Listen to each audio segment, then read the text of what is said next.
গোয়েলকে সরিয়ে দেওয়ার জন্য।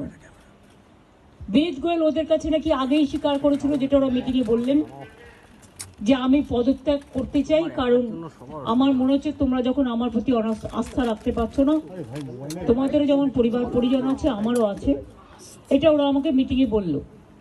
এবং বলার পরে আমরা কথা বলি নিজেদের মধ্যে, সিদ্ধান্ত নিয়েছি আগামীকাল 4টের পর আমরা কলকাতা পুলিশ এ বদল আনব এবং নতুন সিপিকে দায়িত্বভার বিনীত দেবেন যতক্ষণ পর্যন্ত কোর্ট কেসটা কাল কমপ্লিট না হচ্ছে।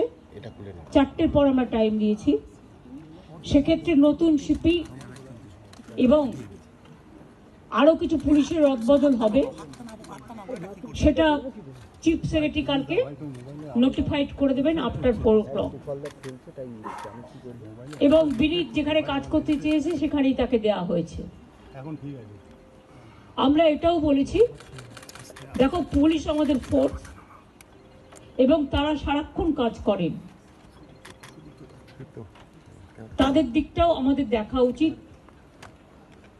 যাই হোক, সব কথা তো আর মিনিটসে লেখা যায় না, কিন্তু ওরা চেয়েছে বলেই বিনীত ওদের কথাটা মেনে নিয়ে আমাদের রেসপন্স করেছেন, জানিয়েছেন।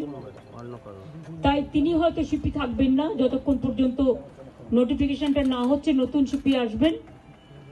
আপনাদের সকলের সহযোগিতা কামনা করছি।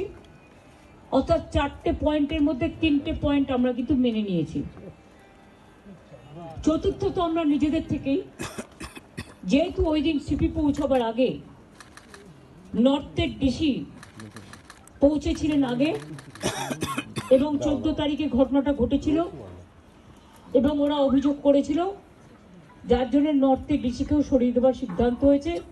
ওখানে কাকে দায়িত্ব দেওয়া হবে সেটা কালকে ডিসাইড হবে।